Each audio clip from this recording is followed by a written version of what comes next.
मोदी इस्राएली parliament से खिताब करने वाला पहला भारतीय बन रहा है, दिफाई डील कर रहा है, असलहे का सबसे बड़ा खरीदार बन रहा है और बोर्ड ऑफ पीस में शामिल ना होते हुए भी इतनी बड़ी तारीखी डील।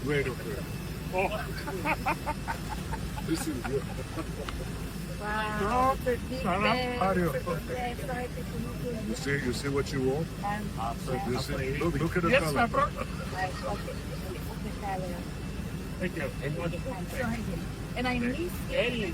यार कुछ शर्म कर लो, ये तुम्हारी खारजा पॉलिसी, ये पेज है तुम्हारी खारजा पॉलिसी। आखिर ना पाकिस्तान ने ना जबरदस्त खारजा पॉलिसी बना ली। क्यों? क्या हुई? प्रधानमंत्री नरेंद्र मोदी इजराइल की धरती पर कदम रख चुके हैं, जहां वो बड़ी बड़ी डील पर अंतिम मोहर लगाएंगे। लेकिन इससे ठीक 24 घंटे पहले ही पाकिस्तान की संसद यानी उनकी सीनेट में डर और बौखलाहट का आलम है और मिशन सुदर्शन चक्र को एक्टिव करने की बात की जा रही है। इजराइल जो है अपना एक नेक्सस बना रहा है टुवर्ड्स साउथ एशिया, पाकिस्तान को और चाइना को कंट्रोल करने के लिए, और जाहिर है इजराइल के साथ बहुत क्लोजली अलाइड है अमेरिका भी। तो हमें समझना चाहिए कि it's a bigger game in a bigger picture. Pakistan का कहना है कि इजराइल भारत, ग्रीस और साइप्रस के साथ मिलकर जो हेक्सागन ऑफ अलायंस बना रहा है, उसका असली मकसद मुस्लिम देशों की एकता को खत्म करना है। पाकिस्तान को सबसे बड़ी चोट इस बात से लगी है कि गठबंधन में कई अरब और अफ्रीकी देश भी शामिल होने वाले हैं। पाकिस्तान को डर है कि अगर सऊदी अरब और यूएई जैसे उसके पुराने मददगार भी इस ब्लॉक का हिस्सा बन गए तो पाकिस्तान मुस्लिम दुनिया में अकेला पड़ जाएगा। तो मोदी जी का इजराइल के जो दौरा है ये काफी मायने रखता है हमारे देश के, और पाकिस्तानी लोगों की भाई वहाँ की मीडिया की फटी पड़ी है। उनका कहना है कि एक तरफ उधर शहबाज शरीफ चाचू गए हैं बोर्ड ऑफ पीस का सिग्नेचर कर रहे, साइन करने वहाँ पे, और इधर मोदी जी एक नया अलायंस बना दिया है किसके साथ? इजराइल के साथ मिलकर। कि ये जो आज हमने सेनेट में एक करारदाद मंजूर की है खुलकर इजराइल और इंडिया के एक गठजोड़ के खिलाफ, तो क्या ये जो मोदी साहब जा रहे हैं इजराइल के दौरे पे, ये गजा पीस बोर्ड में जो शहबाज शरीफ की शिरकत है, ये उसका जवाब है? मीर साहब, एक तो आप जो ये जो इंडिया इजराइल एक्सिस है, इसके बारे में हमने आपके प्रोग्राम में पिछले 3-4 सालों से मुतबादर गुफ्तगू की और कहा है कि ये बाकायदा एक्सिस है। और मैं तो हमेशा समझता हूँ कि ये दोनों का, क्योंकि आइडियोलॉजिकल फर्स्ट कजन्स हैं, एक जायनिस्ट है, एक हिंदुत्व वाले हैं, और ये गठजोड़ पिछले 40 साल से चल रहा है। ऑस्ट्रोव्स्की एक मोसाद एजेंट था, उसने किताब लिखी थी बाय वे ऑफ डिसेप्शन। उसमें कहा था कि इजराइल ने होस्ट किया था इंडियन न्यूक्लियर साइंटिस्ट को दिमोना रिएक्टर में, जो उनका काहुटा है, 1980 में। वहां से इनका शुरू हुआ था, और फिर उन्होंने मंसूबा भी बुलाया था पाकिस्तान पर हमला करने का 84 में। वो जनरल ज़िया को CIA ने टिप ऑफ किया, आपने जवाब भी दिया उनका, और उसके बाद भी ये चलता रहा। और अब ये ज्यादा मुस्तहकम हो गया है क्योंकि दोनों के मुश्तरका दुश्मन मुसलमान हैं, चाहे वो ईरानी मुसलमान हो या पाकिस्तानी मुसलमान हो या फलस्तीनी मुसलमान हो। मोदी इस्राएली पार्लियामेंट से खिताब करने वाला पहला भारतीय बन रहा है, दिफाई डील कर रहा है, असलहे का सबसे बड़ा खरीदार बन रहा है और बोर्ड ऑफ पीस में शामिल ना होते हुए भी इतनी बड़ी तारीखी डील।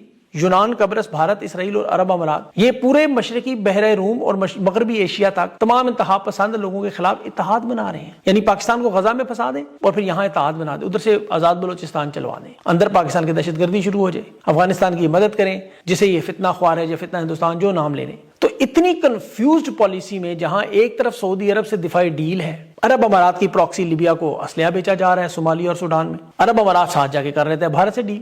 मतलब इन्हें तो समझ नहीं आ रहा खड़े कहाँ हो। ये तो खड़े हैं सिर्फ ट्रंप के साथ, जिस तरफ ट्रंप खड़ा होता है उधर खड़े हो जाए, और ट्रंप अगर उछल के चला गया भारत के साथ तो फिर क्या होगा? और ये हालात ट्रंप से आपको पता है गैर यकीनी सूरत हाल है। आप क्या समझते हैं सर कि इजराइल के साथ जो होने वाला डिफेंस एग्रीमेंट है, मुमकिन तौर पे जिसमें मिसाइल्स की बात भी हो रही है और बिलखुसूस ड्रोन्स के हवाले से बात हो रही है, ये आइडियोलॉजिकल कजन जो मिलने वाले हैं बेंजामिन नेतन्याहू और नरेंद्र मोदी, इनके अजाइम जो है वो पाकिस्तान के खिलाफ किस हद तक हो सकते हैं? आपने बिल्कुल सही एक इब्तिदाइया दिया है कि हिंदुस्तान और इजराइल के गठजोड़, खास तौर पे ये मोदी साहब और नेतन्याहू जो हैं, इन दोनों की जो दोस्ती है और इन दोनों के जो ख्यालात हैं वो एक जैसे हैं, और दोनों ही नस्ल कुशी में मुलव्वस रहे हैं और नस्ल कुशी को परवान चढ़ाते हैं। ये बात बिल्कुल आपकी सही है। देखिए, ये जो इजराइल और इंडिया का दिफाई मुआहिदा जनवरी में हुआ और उससे पहले भी इनके दिफाई ताल्लुकात हैं, वो काफी पुराने हैं। और ये जो equipment, Israeli equipment Indian arm forces use करती है, ये काफी अरसे से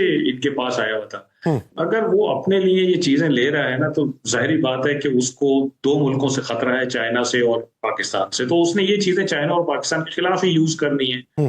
राफेल भी तो उसने फ्रांस से लिए थे और ट्रांसफर ऑफ टेक्नोलॉजी करवाई थी। तो राफेल के साथ तो कोई ऐसी कंडीशन नहीं थी कि इसको पाकिस्तान के खिलाफ इस्तेमाल नहीं किया जा सकता। उन्होंने इस्तेमाल किए। सही। मरियम फातिमा साहब, आप क्या समझती हैं, ये जो एग्रीमेंट्स है, ये दौरा है, इसको किस नजर से देखना चाहिए? कि अल्लाह का फजल करम था और मैं बहुत आजिज़ी और इंकिसारी के साथ मई 2025 का जो मुआरका हक था उसमें अल्लाह ताला ने हमें फतह याब किया।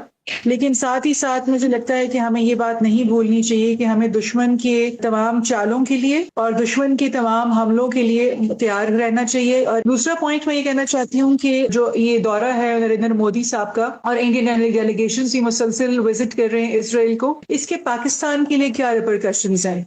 आपने अपने प्रोग्राम के अंदर जो ओपनिंग रिमार्क्स दिए उसमें आपने बहुत डिटेल में बताया कि किस किस किस्म की missile technology free trade agreements के तहत जो है वो इजराइल से इंडिया में मुंतकिल हो रही है। और इसके अलावा वो ड्रोन्स के जो इंस्टॉलेशंस हैं उस पर एक दूसरे के साथ हेल्प कर रहे हैं। और मेक इन इंडिया के प्रोग्राम के तहत बहुत सारी चीजें इंडिया जो है वो खुद कफील होना चाहता है, सेल्फ सफिशिएंट होना चाहता है और वो टेक्नोलॉजी एक्वायर कर रहा है इसराइल से। इसलिए आपने ना एक बात ये मद्देनजर रखनी है कि इंडिया इसराइल की तरफ क्यों ग्रेविटेट कर रहा है, क्यों उसकी तरफ जो है वो टिल्ट कर रहा है। तो इसराइल जो है अपने वेस्टेड इंटरेस्ट के लिए, अपने ब्रॉडर जियोपॉलिटिकल इंटरेस्ट के लिए इंडिया को without any strings attached, without any conditions technological transfer करेगा और कर रहा है। इससे पहले जो मोदी जी का दौरा था वो 2007 में करीब था, जब वो इजराइल गए थे। काफ़ी वहाँ पे बहुत अच्छा स्वागत हुआ था। अब की बार भी जब गए तो उनके जो प्रधानमंत्री है नेतन्याहू, बेंजामिन नेतन्याहू, उन्होंने स्वागत किए थे एयरपोर्ट पे आके, मोदी जी को गले लगाए, थोड़ा कुछ बातें किए।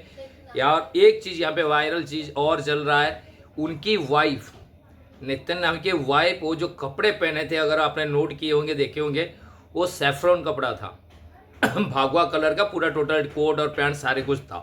तो नेतन्याहू वहाँ से मोदी जी को ये बोल रहे हैं कि देखिए जो आपके कोट के टाई है जो और लगाते हैं वहाँ पे, उसके सेम क्या मेरी वाइफ क्या पहनी है।